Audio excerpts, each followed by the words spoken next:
Hello, my name is Ty. I am your homicidal chauffeur, and welcome back to Crusader Kings 2, A Game of Thrones. Last episode we called an invasion council and declared our war for the Trident. And somewhat surprisingly maybe, it was successful. So we are now playing as King Edmund the Imperious of the Trident. I mentioned at the end of last episode that all of a sudden we had a lot of decisions to make as the new king. But I have some more news as well. In celebration of our victory, I've added some DLC to the game. We have Conclave, which adds a lot of politics to the council, and also Way of Life, which gives you as the ruler ways to improve, and also more ways to raise your children. I've also added Reaper's Due, which adds a ton more diseases to the game, so that might be fun. And all these are on sale right now at the Humble store. I've mentioned Humble before, and if you haven't checked it out, it's a great deal. You save on games, and a part of what you spend goes to charity. And because of all that, we now have a lot more decisions to make as well. First off, I have a new council position. I can appoint someone to my advisor, and here we get a look at the new council screen as well. All of those green hearts means that they are loyalist and they will vote with me almost no matter what. And each one of them except the Septon is a member of my family. We also have the Maester, Roger, who is a pragmatist. And then Jeribald, my hand, is a glory hound, which I think means that he wants to be the deciding vote. I'm not exactly sure how that works.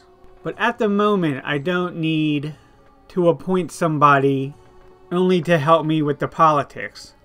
And we have a new system here that tells you who your powerful vassals are. And they're typically the ones that demand to be on the council. So Lord Theo of Harrenhal is who we deposed for the Trident, and he hates me. Meanwhile, Forrest Derry is just a child. So I think Lucas Blackwood, his opinion is -14, but I think if we put him in as our advisor, we should be able to get that to go up over time. Yeah, his opinion of me is only -4 now. And he'll be a pragmatist, so that's fine. Lord Brynden of Butterwell can be imprisoned. We were enemies during the war, and I'm tempted to say bygones are bygones. As for King Edmund, he needs to pick an ambition. We have fall in love, have a son, have 5 kids, obtain Valyrian steel, build a war chest, or see the realm prosper. To see the realm prosper, we have to stay at peace for 5 years. That should be my plan in the short term anyway. Global revolt risk is reduced by 1%. The game also wants me to know that I can press my claim on Byford, which is de jure part of the Trident, but currently belongs to the Rock. So obviously I'm not willing to press that claim right now. And here is one of the new features of the Way of Life DLC. I can choose a focus for King Edmund. We have carousing or family. Family is good for health, which probably isn't a bad idea, but also for diplomacy and fertility, which I don't feel like we need. We have learning focus, theology, or scholarship. Scholarship is learning +2. We have business focus or rulership focus. Rulership focus is +2 stewardship. We're down to 8 on stewardship, so maybe not a bad idea. We have intrigue or seduction. I don't think either one of those appeal to me right now. And finally, we have hunting or war. Well, I've said I don't want war, but hunting is +1 martial and +0.5 health. So, as I said, we could use the health. Tell you what, theology is +1 learning and +0.5 health, but also +10 temple vassal opinion. So let's do theology. Edmund has always been a pious man. I can also set River Run as my crown focus, which will make it more likely to prosper, and it might receive special events. So okay, I like the sound of that. We have 2 children that lack childhood focus. So this is another edition of the Way of Life DLC. Here's Prince Michael, who is my grandson, son of Celia. He's good at learning, up to an 8 already at age 11. So we can give him etiquette or humility. He already has humble and just and diligent and honorable. He certainly seems like a good lad, even if he's not that talented at the moment. Let's give him etiquette. And we also have Osmond, who is my great-grandson, son of Simon. He's good on the old martial, so we could give him struggle, which basically means that he's left on his own. Or pride. That's an interesting one. Let's try pride. See where that goes. We also have children that lack an education focus. So this is a little bit different. I basically can just give him +1 in whatever stat I want. Diplomacy is his best stat at 8. He's charitable, brave, humble, and a squire. I think he's my squire, to be honest. He is my friend. He's Celia's second oldest son. I think diplomacy sounds good. And then we have the twins, who are the daughters of Catelyn. Melissa here is good at martial, but as a girl it may not be that useful. She is honest and humble and ruthless. Those are pretty good stats. Her second best category is diplomacy. So I'll give her diplomacy education. And then we also have young Liza. She's good at intrigue. She's also ruthless, as well as lustful, craven, patient. She may be a good master of whispers someday. Well, I have to say that the Mount and Vale is looking pretty powerful nowadays. King Ronald the Warrior has 25,000 troops at his disposal. Other business I have to attend to. I have a vassal inheritance warning. So Lord Theo, who was king of the Trident, but is now the High Lord of Harrenhal, he's married to Princess of the Rock, Jeannie, and their son, Jonah, is heir to the Kingdom of the Rock. So it's quite possible that Harrenhal will fall out of my kingdom and into the rock, and that would be extremely problematic. And here we have Lady Orissa of the Salt Pans. It says that her heir is the heir to the High Lordship of the Wall, but I'm not sure I believe that. And she's only 8, so let's just give that time. Theo owns a lot of territory, and if his heir were to take that with him to the rock, it would be a huge chunk of my territory. So this is a serious problem at the moment. Literally the first 4 people in line for the Kingdom of the Rock are Darklings from the Riverlands. So you, King Jason of 15, you need to start having some children of your own, and then hopefully it'll be their turn instead. We need to make sure that he doesn't die too soon. On the other side of the equation, we have Seaguard, which is de jure part of my kingdom, and we have family alliances with Lord Illifer, so I can negotiate an annexation. Let's do it, see how that goes. You have decided to try and negotiate the annexation of the High Lordship of Seaguard. Who shall be sent to Seaguard to parley with Lord Illiffer. I can send myself or my hand Lord Geribald. Lady Liza can go. That is his sister. She has poor diplomacy, however. Celia is at 16 diplomacy, so I'm going to send her. She's my heir. She will be Queen of Seaguard one day, if this is successful. And speaking of Celia, she is once again unmarried since being widowed when her husband died in battle. It's been 3 years. She is an adulteress, and she has 5 surviving children. So I'm not in a hurry to get her married at 40. Maybe it would be a positive if she ascended to the throne single, and then we could negotiate a good alliance with a marriage later. Alright, at the moment, the 2 most pressing concerns regard the future borders of the Trident, with our annexation of Seaguard, as well as the inheritance problems that we're having from Lord Theo. Looking at my laws, here we have controlled realm inheritance, and it says vassal title inheritance is regulated to disallow a title to pass to another realm.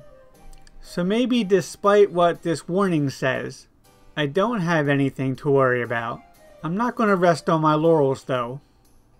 Finally, let's look at our council law. It looks like right now I could just disempower the council, and because I have so many loyalists, they would actually go along with that. Honestly though, I have authority over pretty much everything I'd want at the moment. So I won't change any of that. I think we should get time going and see if any of these issues can resolve themselves. All hail King of the Trident. Well, we already have a Lord Theo for the Trident faction that has 18% of our strength at 3,000 men. And remember, another priority that we have to have is paying back our loan. So Jason has become an adult. He's an okay diplomat, but not much else. The wars for the Trident have subsided for now. Well, that's good to hear. Maybe we have some breathing room. I've also added Jason Lannister, King of the Rock, to my list of special characters. So if anything happens to him, we'll know. So we do have a Crown Loyalist faction as well. It's up to 50% of my strength. Michael Tully needs an education focus. Again, he's not looking too fantastic. I'm going to go with learning. That's his best stat. Westerosi characters are not allowed to take the learning trait. I'll give him stewardship. I could send him to the Citadel if I want him to get learning. Lord Illiffer has not agreed to my terms of annexation. I should have gone myself. Lose 100 prestige. That's fine, we have plenty of prestige. What quality of education would I like to purchase for Michael? Just the basic. 15 gold.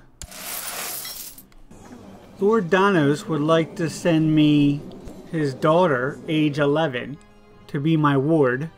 Do I not have anybody that I would prefer from my dynasty? Not that I can find right away, so I don't see why not. I will take young Tyressa. I have a lot of minor titles that I can hand out. Some of those to my vassals. That's a good idea. I'm going to give Keeper of the Swans to Tyler, Lord of the Crossing. He's my nephew, but he doesn't like me very much at the moment. So Lord Theomar of Acorn's Ridge is the leader of the Lord Theo for the Trident faction. So I'm just going to make him Master of the Hunt. He'll like me a little bit more. And Lord Brendan of Butterwell, he can have Master of the Horse. That should be acceptable for now. Oh, Lord Brendan of Butterwell has offered to train my generals. A most generous offer. They all gain Sir Daramond, Master Hostin, and Lord Lucas all gain Flat Terrain Expert, and I owe him a favor. Or I could say no, he's just trying to gain leverage. His opinion of me is -20 for 5 years. Insulted. Now let's owe him a favor. What do we have here? It looks like Lord John the Unready has declared war on Lady Winifred of Deddington. So he has a claim on the lordship of Deddington. He has Wayfarer's Rest. She has a better opinion of me than he does. I can ask him to end the war, but it will not be legally binding. I like that compromise. He has agreed. I'm concerned about having enough troops if I need to go to war with the Rock or something like that. I don't really necessarily mind my vassals in a fight or them growing more powerful. But right now I can't afford it. King Jason of the Rock doesn't have any kids yet, but he does have the trait Wounded. So maybe we dodged a bullet there. I'm not sure what to do because, like I said, so many of his heirs belong to the Darklands. My ward Tyressa meets a stranger. She looks like she might faint. The lass is a bit shy. Shyness can be birched. I don't think so. Shyness is a terrible curse, and I will talk with her. 50% chance she gains the trait Gregarious. Or I could pray to the 7. Diplomacy -2. Gregarious is pretty good. I will talk with her. Apparently she's going back to the Stormlands. She's not my ward at the moment. She does not have Shy or Gregarious. She's been betrothed to Maldon Storm. A son was born to Tyler Hollard and Princess Tice of the Trident, named Mark. Very well. Alright, I was getting a couple too many notices, so I took my characters of special interest down to only Celia, Theo, and Jason Lannister, so that I can follow my succession rules. Lord Theo has come to you with a grievance. He feels a recent judgment you made regarding some of his property is unjust, and is requesting that you grant him redress. I've made my decision. We become bitter rivals, which I feel like we should be already. Or I could say, please accept my apologies. I would lose 50 prestige and pay him 24 gold. That's a decent amount of gold.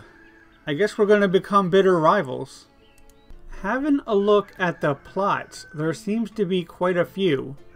Brendan of Butterwell would like Werlog of Blue Fork to rebel against me. It's only at 25% though. Lord Hairston of Mistlewood would like Lord Lucas of the Freylands to revolt. And that's at 155. Can we end the plot? Apparently, Lord Tyler of the Crossing is trying to kill Lord Theomar, who actually has a decent opinion of me at the moment. He will not end the plot though. Lord Theo for the Trident, their faction is up to 34%, but the Crown Loyalists are at 72%. Lord Theo, from his own domain, can raise 11,000 troops, while King Edmund is only at 6. So without our loyal vassals, we might be in serious trouble if there's a rebellion. Yeah, I would say most of my vassals are pretty okay with me. Most of the ones that aren't, it's because I'm ambitious and proud and arbitrary. Werlog here, Lord of Blue Fork, it's because I'm a foreigner. He's actually Ironborn. I could revoke his title for 100 prestige, but all my other vassal opinions would go down by -15. It's probably not a great idea. The Crown Loyalists are down to 41%, 6,000 men. Just about even with the Lord Theo for the Trident faction. And it's happened, the Lord of Bluefork has passed away. So his son Hagen is now the vassal. He likes me a lot more. I have been invited to the wedding of Sir Mathis Blackwood and Lancia Tully in Blackwood Vale. I will travel to the wedding. Lancia is my niece. Oh, Brother Brendan is her dad. Lord Lucas has greeted us warmly at the wedding. Brown ale was served, and the music was lovely. The grand feast should be held tomorrow. Lancia and Mathis stand before the heart tree of the old gods. The great lords and ladies of Blackwood look on as he drapes the arms of House Blackwood around the bride. They finally seal their marriage. Now for the feast. The wedding feast was turning raucous. The spiced liquor was flowing, and all the guests were up and dancing. Daphne and Danielle seemed particularly enamored and were soon leaving together. Good for them. I was seated beside a person I had never really talked with before. We ended up in the garden and became good friends. Sir Kurth Tully is my nephew. He is Sir Brendan's son. The feast is winding down, and now only the bedding remains. Mathis and Lancia are stripped of all garments by the revelers, who make a bawdy joke along the way, and then they are finally bundled into their bedchamber, where they are finally left alone. A fine tradition. It's what we do in the Riverlands, what can I say? Lord Lucas' wedding is over, and it is time to begin the long way home. The real world suddenly feels cold and hostile. When will there be another wedding? Though I had thought my grandson Simon to be a more reasonable man, his request to be allowed to duel his rival Sir Jasper is slightly erratic. This Sir Jasper guy, he's really been a pain. Yeah, he still rivals with Sir Daramond and Prince Simon. I'm going to disallow it. And I'm going to ask Sir Jasper to leave. I will lose 5 prestige. I think that's well worth it though. He's been a thorn in our family's side. Good day, sir. A raven has arrived from the citadel. We should prepare for winter. Brother Brendan has become known as the Honorable. So good for him. He has a theology focus. The peasants have revolted in Bluefork. Okay, what's going on now? So I don't have to put that down myself, but minus 50% tax, minus 50% levy. I'm going to send Prince Simon down there to help suppress the revolts. I've received a message from King Ronell, the warrior, and he wants to marry Betha Staunton, who is my courtier, age 14. She is not of my dynasty, so I don't think I would get a non-aggression pact. Can I get you married to somebody closer? Maybe Catelyn? He will not accept my offer. She's past childbearing age. So you do want one that's pretty young. And you wouldn't accept Liza because of political concerns. So yeah, I'm sorry I don't have any help for you, King Ronald. Meanwhile, he's moving into Salt Pans, which is my territory. He's currently attacking Dragon King Aegon in the Valeman Dragonstone War of Emancipation. So I'm not exactly sure what they're fighting over. Keep an eye on this for a minute. Jason is concerned that he's still not married. I will find him someone nice. Here we have Tita Hollard, who has a strong claim to the lordship of Hollard Hall. She's just, proud, authoritative, cynical, and charitable. I think she'll do nicely. We'll send that along. It is customary that I receive the dowry. I don't need 20 prestige, so I will ask for the dowry. I've received 25 gold. Perfectly acceptable. So we have a battle down here between the Vale and the Stormlands. Storm Queen Argella is also attacking Dragon King Aegon and is hostile towards the Mount and Vale due to conflicting wars for the throne of the Kingdom of Dragonstone. So both of these guys are trying to claim this whole kingdom over here to my east. My money would be on the Vale, who has more troops than Dragonstone or the Stormlands combined. Michael has offered his services as a squire. A squire can't hurt.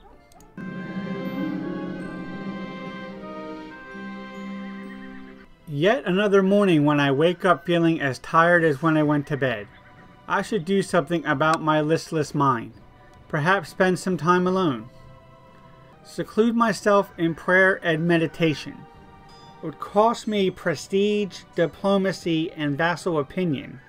Or I could say, bah, I'll get over it eventually.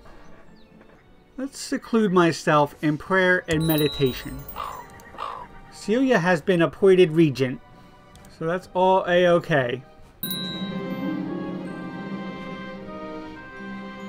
I've returned from my meditation. I've gained a newfound respect for the hermits of old. My time spent fasting and praying in seclusion has done me good. The gods have helped me strengthen my mind. I resolve to be a better man. 20% chance I'll get temperate. 20% chance I'll get fat. 10% chance I'll get diligent. And I guess 50% that nothing happens. Looks like nothing happened. A son was born to Tyler Hollard and Princess Tice. His name is Giles. So we have a lot of marriage ties with Hollard. So my daughter Tice is married to Tyler, and her nephew Jason is married to Tita. And Tyler and Tita are also uncle and niece. So no harm, no foul there at the moment, but maybe we're have enough ties with Hollard Hall at the moment. Now Tice is married to Tyler, is matrilineal, so her children are still part of our dynasty. She already has Prince Mark and Prince Giles. Ooh, a shareholder of the Iron Bank has arrived in Riverrun. He is seeking repayment. I have the coin right here. It's only 129. So yeah, we can pay that off. That's excellent news, actually. We have another son, this time born to Princess Jirel and Jamos. His name is Garth. So another great-grandson for Edmund. Lord Brendan has written to me to express his consternation that Master Alvin enjoys command of my armies, where someone of higher status would clearly be more appropriate. He does make a good point. Your age is finally starting to get to you, and your eyes are no longer what they used to be. As the days go by, your vision fades more and more until you can see nothing. Blind from age. -6 martial, -2 intrigue, -2 stewardship. We're all of 60. It certainly put a hurting on our stewardship. Our martial looks very poor as well, but as I'm trying to keep the peace at the moment, it's not my #1 concern. Catelyn wants me to discourage Lord Theo. I don't know if that's a good idea. Let's not antagonize him. He's never gonna like me. We can't really blame him. Something's going on up in Seaguard. He's got a personal little revolt going on. Lord Mathis of Martlet Bay. This guy. For the moment, Dragon King Aegon is losing his war against the Mount and Vale, but with war score only at 19%, neither side looks to have a huge advantage. The holy site of Stony Sept is an important center of the Faith of the Seven. Many great religious events are celebrated there. I should go. I would gain piety but lose 15 gold. Or I could say I can't and I would only lose 5 piety. I'm okay with losing piety. Sir Daffin has been in the employ of Sir Florian, and he seeks a better station. He would make a pretty good commander. Flanker, organized, skilled commander, giant, trained fighter, torturer. Okay, nobody's perfect. That'll cost me 50 gold though. Again, I'm not willing to spend the gold. I have enough courtiers, thank you. Lord Illifert is currently losing his war against Lord Mathis of Martlet Bay. It's embarrassing for him. Princess Catelyn has been a leal and able servant. It would be right and honorable to reward her. Her opinion of me is already 100. Let's say I owe her a favor. Oh, I have sad news. Lord Brynden has passed of severe stress at age 59. Last time I looked at him, he was doing okay. Of course, our health isn't so great as well. But the High Lordship of Rosby has been inherited by his son, Lord Orlin, who is actually pretty good. 12 diplomacy and 18 stewardship. He's a skilled steward, zealous, diligent, ambitious, craven, and kind. Only 8 martial. He's not a big fan of me, mostly because he's a title claimant, and he already has a son with his wife Cryana, and his name is Andro, and he's sickly. So not the best start. But Princess Celia at the moment is 43, a competent steward, fat, a game master, patient, kind, charitable, just, and lustful. And Simon is looking okay. He's got great martial at 14. But I think what needs to happen now is that we need to call a great council. All the vassals of the Trident shall be summoned to a great council in Riverrun to determine who should be your heir. Up to 4 candidates may be proposed. The current heir, Celia, the agnatic heir, who I believe is Simon. I'm not sure if Osmond would be on the list. So I'm guessing what's going to happen out of this is that Simon will become the heir. The only other option that I'm aware of is that it will remain Celia. Simon has 1 child at the moment. Osmond is 10. He's looking okay. But his mom is 31, so I'm not sure if we're going to get many more kids out of this couple. Well, let's do it. Let's call the council.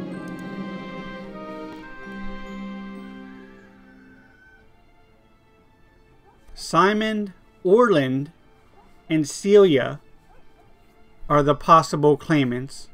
That's good. I like Orland as well. I wouldn't mind if he was elected my next heir. The Great Council of 8032. All the important nobles of the realm have been issued a summons. So I'm happy with any of those heirs. The best part about preparing a feast is deciding what foodstuff to serve. I shall spend enough to satisfy everyone's hunger. Lose 10 gold. I'm down to 75. I have paid off my loan, but I was hoping to invest more in my home duchy in Riverrun. I think we're holding this council just in time too, with the death of my brother and King Edmund going blind. All preparations for the council are complete, and the nobles have started to arrive. They shall be given bread and shelter. Now a feast shall be held before the serious discussions commence. No doubt much campaigning shall start. We have almost all the members of my family, along with Theo, Tyler, Lucas, Mathis, Theomar, Lord John, Lord Orlin. Lord Jamos Haraway has used his attendance of the feast in River Run to present a petition of justice before the court. He claims that Amara Charlton made an attempt on the life of one of his kinsmen and demanded that she be brought to justice for murder. Well, I can either believe him or not.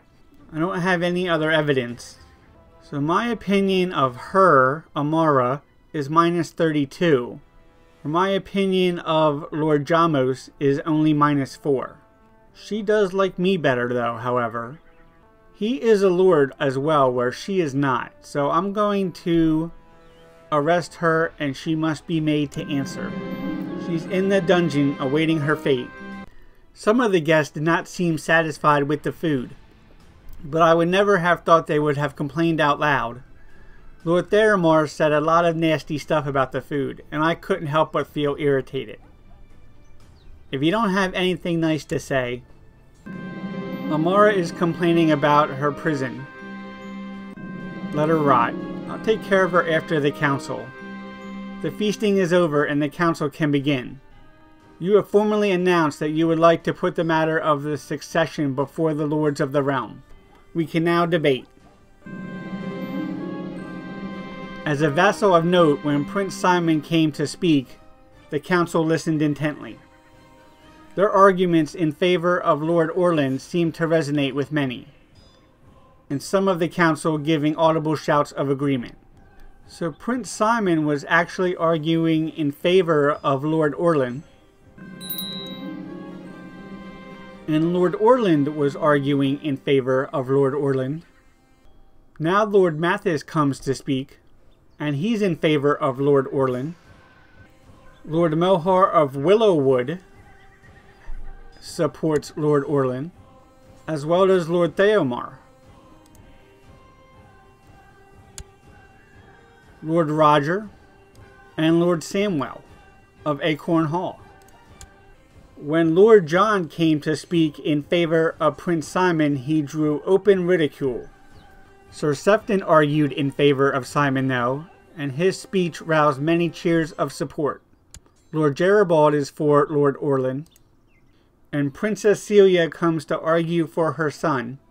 Many sat unconvinced. There have been hours of debate, much of it heated, but you raise your hand to silence them all. The time has come to give your opinion. I will not speak, let my vassals decide.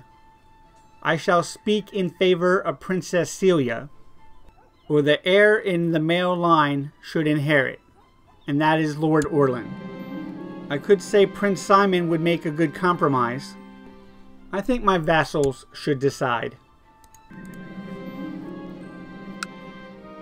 And the great council is over, with every important noble in the realm having had their say. The votes have been counted, and Lord Orlin Tully has been declared the winner. He is immediately presented before the assembled lords in a grand ceremony, and is formally named heir to the Trident. A worthy new heir. I have a new heir. I will now play as Lord Orlin of Rosby.